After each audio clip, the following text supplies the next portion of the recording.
Hello, it's Ciaro. The patch notes for 0.8 of Arbury content cycle just dropped. It's going to be really interesting to see what they've added in. So I'll go through what I've highlighted as I think that's sort of mostly the noticeable stuff that has been done. The first thing that's important to notice is that for this cycle, only some things has been added in here. There are some closed areas and new features and improvements will come during the whole Arbury cycle, so watch out for those. Also, stamina cost. Loads of things have been changed here just because of the new level cap. We'll read through it down below, but yeah, just know that there is a lot of changes for stamina. There's a whole document that I've put into the description of this video, so you can read that through there for each individual Thames that we know so far for those changes. So yeah, it's really interesting to see. And also the fact that because of the level cap and the stamina changes, they've had to rework how the techniques are done. But as I said, I'll go through that once we get there. So let's start scrolling down, have a look. For the new stuff, we've got the campaign finishing. We'll know for sure, see how the final battles against Clan Boss Otto goes against their top boss. So yeah, be interesting to see how that ends. Also, the fact that the Tempedia will now be completed apart from the last mythical Temtem. So it's coming with 31 new Tempedia entries, access to the previously untamable ones, 34 new techniques, 31 new traits, and 8 new gears. Those gears are really interesting for PvP, so we'll see in just a bit.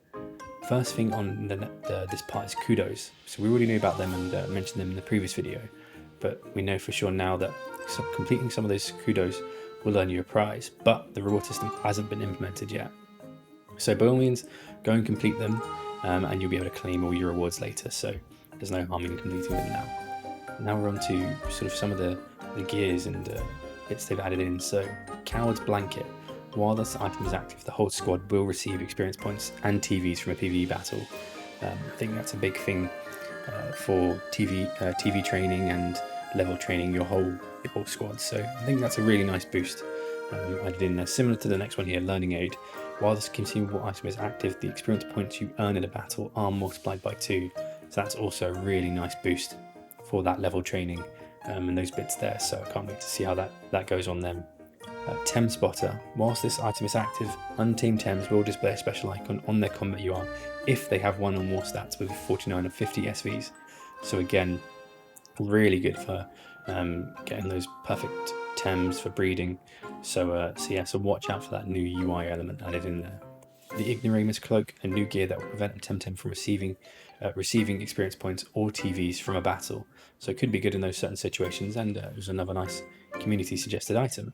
Fruit Smoothies. This will now be the most cost-efficient way of training Temtem TVs. So it will increase or remove 50 TVs of a stat. So that's really good to see. And it will be via a fruit vendor in Arbury. Spirit's Favour looks like a nice little one added in there, which can be received from Wishing Wells, but that's just a free entry into any mythical lair. This next one looks to be really interesting as well, especially for those breeders. X Incubator and Y Incubator gender boost tickets. These items will increase the likelihood of gender ratios by 50% on any Temtem egg being opened in an incubator. So their example here is a good one. If you want to breed Ori and use a Y Incubator ticket on the offspring, it would have a 37.5% of being a male instead of the usual 25%. So yeah, really good for those breeders out there. This next one is amazing. It's just simply incredible. After defeating a dojo leader for the first time, you will unlock a teleporting spot inside the dojo that will allow you to quick travel to the dojo leader right from the start, and vice versa. And the teleport is free to use.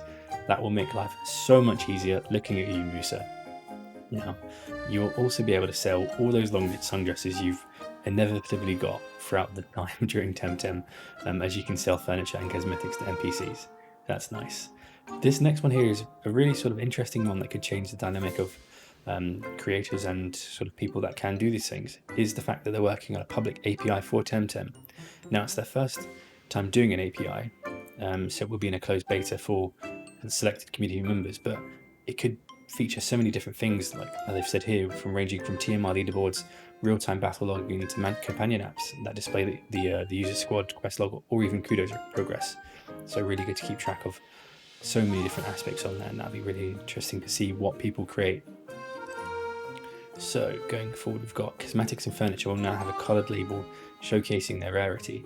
That's always good in RPG games to see what you've got and how rare it is, but currently the rarity of the item doesn't have any usage or effect. So it will be interesting to see if any changes going forward in the content cycle does alter this in any way. Maybe they might have a usage or effect. Maybe having a legendary item in your house will cause you to gain 1% experience point, or something minimal but something nice to add it in there, or maybe 5% more Pansun rewards from battles and things like that. So you never know what these kind of things could be done if they had in any usage or effect. Another nice little accessibility feature is for those using a mouse, where you can now click on the mini-map to move your character around. And I think this is a really big one for Crema. Credits from added to the game. Highly emotive moment for us. So big shout out to all of them, anyone involved at the whole company, and anyone involved in the community outreach and staff and anything for them. So yeah, it's going to be really good for them to see that, and yeah, it must be so fulfilling. You'll also see top 5 people streaming Temtem in the game lobby. So maybe you'll discover new streamers and new content creators like myself. but yeah, that'd be really fun to see, and see who you can find, and maybe if there's some old creators that you haven't seen for a while that you'll see up, or new ones. So yeah, really good to see. Now on to improvements across the board. I think this one's a nice little UI one, is the fact that technique courses that were learnt via those courses, there's now a new category in the Temtem details section. So from there, the learned techniques via leveling and egg techniques is remaining. It's going to stay there. There's now a new technique courses category which allow you to teach the Temtem any techniques directly from there, so without having to go through the bag and into those courses. And obviously for that course to appear in the list, you must have the item, and the Temtem must be able to learn it, obviously. So little change there. This next one is a lifesaver. I've certainly done it before, accidentally running from radars especially, once or twice. So yeah, is the setting to be able to hold the long press or triple press the run button to successfully leave the battle. So no more being worried about that. Temessen's Vials.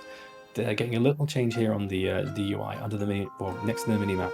You're now able to see straight away where it's empty or full, and also the fact that you can interact with it, so you can heal your squad straight from there. Consumables as well, that have anything that has a duration will now also displayed next to the mini app, so that's going to be really nice going forward, just an ease of sort of use thing. Your Temtem squad is now clickable with a mouse, and it will open the Tem's details via the HUD. So I think that's a nice one, because it's always shown, and you can move your Tem around in the squad there, but I think it's going to be nice just to be able to click it and open them up. This next one is a big one as well. After choosing their action for the turn, Tamers can now open the battle log while waiting for their opponent's actions. Yeah, it's just going to make life so much easier in PvP battles, just while you're waiting around to keep an eye on things, and see how things are going, so I think that's good. Also good to see that some of the characters are getting upgraded models, so it will be interesting to see what they're looking like going forward as well. Balances. So the big one, increased level cap to level 100. So no more redoing TVs. So that's going to be great going forward. They've also adjusted the experience provided from battles against untamed Tems to match that of battles against NPCs. So effectively this means that untamed Tems will give 50% more experience points than before. Again, onto the PvE sort of gear things here, making life so much easier going forward for level training and all this kind of stuff. So yeah, really good change here. Also the reset for the TMR and peak TMR, mentioned that in the previous video, but good to see because it refreshes the ladder, refreshes things. So yeah, nice going forward.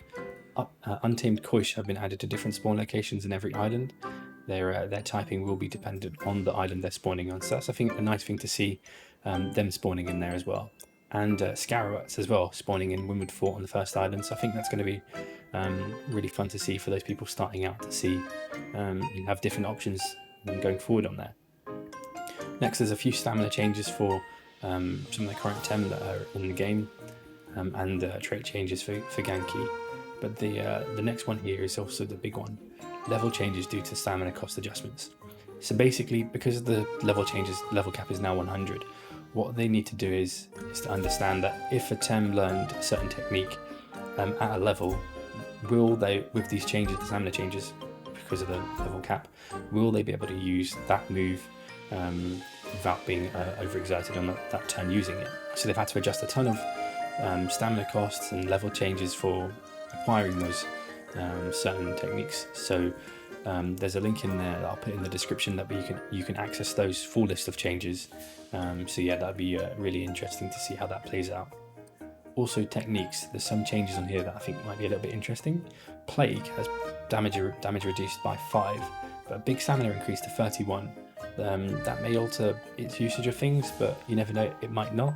And also Fiery Soul, I think we can all miss the glory days of damage being 90, so yeah, down to 70 now, and also stamina increase for it as well. Yeah, tons of stamina changes for these across the board. Traits, so Deceit, Aura and Rested, they will no longer count towards the first turn that the Temtem of this trait is swapped in.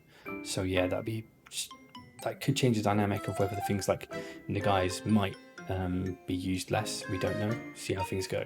Also Voodoo will now only redirect 65% of damage dealt to its ally to the enemy. So yeah, big change down from 100. So whether that make a big change on using that trait as well. Slingshot, it's getting a slight change. Before it was, it would only proc the stage increases if it was a move that was quarter effectiveness. Now it's if the holder deals less than 20% of the max HP of the target Temtem. So yeah, not a big change, but that could end up seeing things being used more or less. Fixes, there's a ton of fixes in here with regards to soft lock fixes and getting stuck and basically just making life easier going forward if there's any issues, and they fixed an absolute load of them. So yeah, really nice to see to make the gameplay smoother and just more sort of stable. So that's really good to see. And that's pretty much the end of it. So yeah, if you liked the video, please leave a like, a comment, and subscribe, and look out for any future content. Thank you.